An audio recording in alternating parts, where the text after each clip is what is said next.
Assalamualaikum warahmatullahi wabarakatuh. Kembali bertemu saya lagi, Ilham. Kali ini saya akan paparkan terkait dengan masalah dimensi kelembagaan terkait dengan pembangunan berkelanjutan. Pembangunan berkelanjutan, pendekatan inti strategisnya yaitu tujuan lingkungan, menghormati batas ekologis, standar sosial yaitu kehidupan yang bermartabat, kondisi ekonomi yaitu daya saing atau seringkali juga pertumbuhan, terus desiderata institusional atau partisipasi pemberdayaan masyarakat dan perempuan, perdamaian dan keadilan. Dari sumber Aperture and Wellbeing tahun 1999, rating 2001, Conflict Muller 2001, bahwa keberlanjutan institusional itu terdiri dari jaminan sosial, kesehatan masyarakat, integritas sosial, kesamaan gender, orientasi keadilan dan kesejahteraan, kebebasan menyangkut cara hidup, dan peluang partisipasi.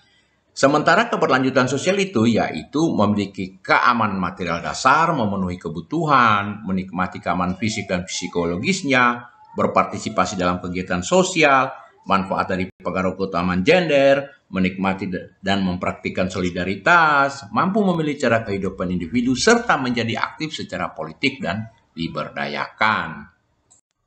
Pembangunan berkelanjutan menurut Haber 1995 yang dia modifikasi bahwa perdebatan terkait dengan keberlanjutan ini ada dua. Yang pertama adalah debat berkelanjutan terkait institusional dalam teori. Persepsi dominan pembangunan berkelanjutan menganggap rekonsiliasi dimensi lingkungan dan ekonomi sebagai tantangan utama dalam keberlanjutan.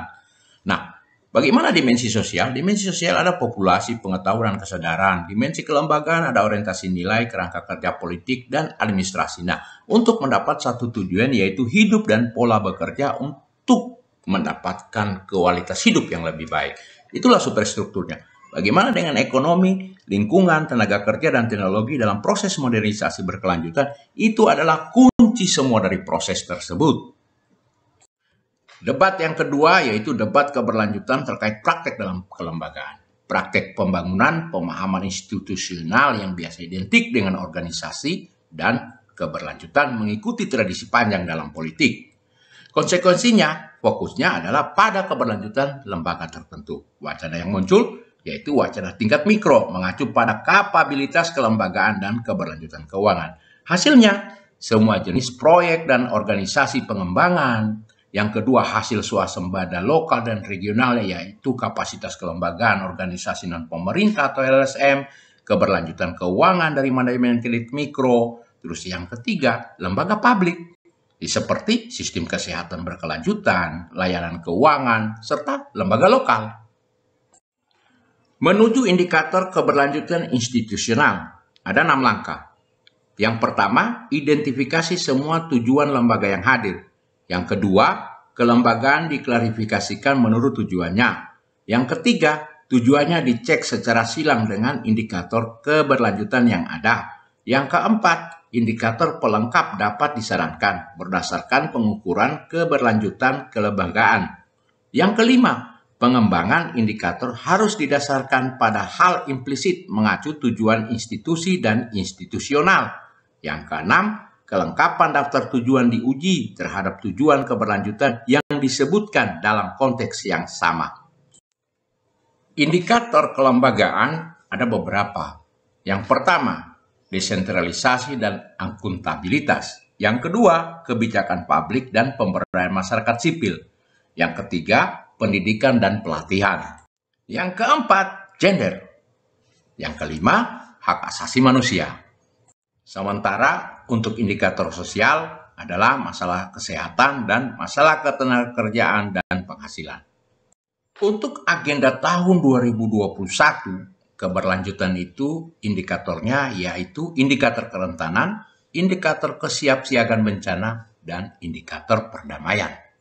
Ada beberapa catatan. Yang pertama, dengan motivasi konsumsi di negara-negara kaya yang bergeser dari kepuasan kebutuhan ke fungsi simbolis barang.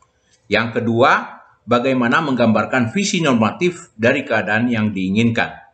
Yang ketiga, identitas sosial dan sistem aturan umum dimasukkan karena keduanya membentuk perilaku manusia.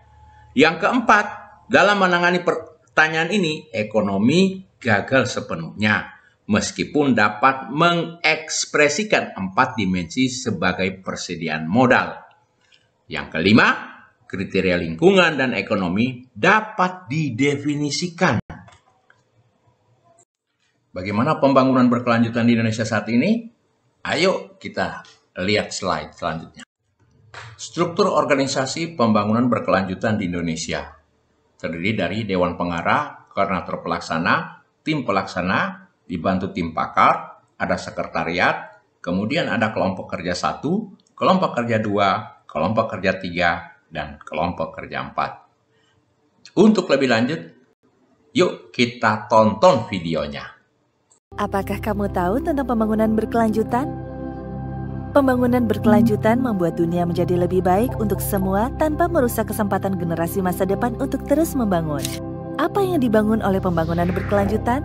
Pertama, pertumbuhan ekonomi dengan menyediakan pekerjaan yang layak, menurunkan ketimpangan, termasuk ketimpangan gender, akses universal terhadap air dan energi berkelanjutan, mendukung inovasi dan membangun ketahanan infrastruktur kota dengan produksi dan konsumsi yang bertanggung jawab.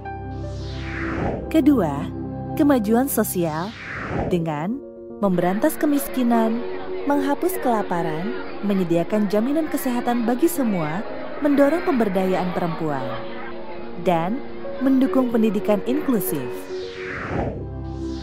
Ketiga, merawat bumi dengan melawan perubahan iklim, memanfaatkan sumber energi terbarukan, menjaga ekosistem darat dan laut. Ketiganya menjadi perhatian dunia dan disepakati dalam agenda Sustainable Development Goals atau SDGs yang terukur dan terjadwal. Agenda SDGs memiliki cakupan yang luas dengan 5 pilar pembangunan, yaitu People, Planet, Prosperity, Peace, dan Partnership sejak September 2015 dan akan diselesaikan pada tahun 2030. Berlandaskan prinsip Leave No One Behind atau tidak meninggalkan satu orang pun. Indonesia telah berkomitmen untuk berpartisipasi dalam agenda SDGs. Dengan komitmen yang kuat dan kerangka hukum yang mendukung, dan didukung oleh peran aktif masyarakat sipil dalam pelaksanaan dan pencapaian SDGs. Komitmen ini dibuktikan melalui capaian pelaksanaan dan pencapaian SDGs yang tinggi pada tahun 2018. Namun, pencapaian ini masih menyisakan pekerjaan rumah yang tidak sedikit. Pekerjaan rumah ini dapat diselesaikan melalui kolaborasi dan kemitraan multipihak yang melibatkan pemerintah, swasta, akademisi, media, dan masyarakat sipil. Semua pihak dapat berkontribusi aktif dalam pelaksanaan dan pencapaian SDGs melalui data, informasi, sosialisasi, usulan kebijakan, dan pengawasan. Agenda SDGs adalah agenda kita bersama sebagai masyarakat dunia untuk menciptakan dunia yang lebih baik untuk kita dan generasi masa depan.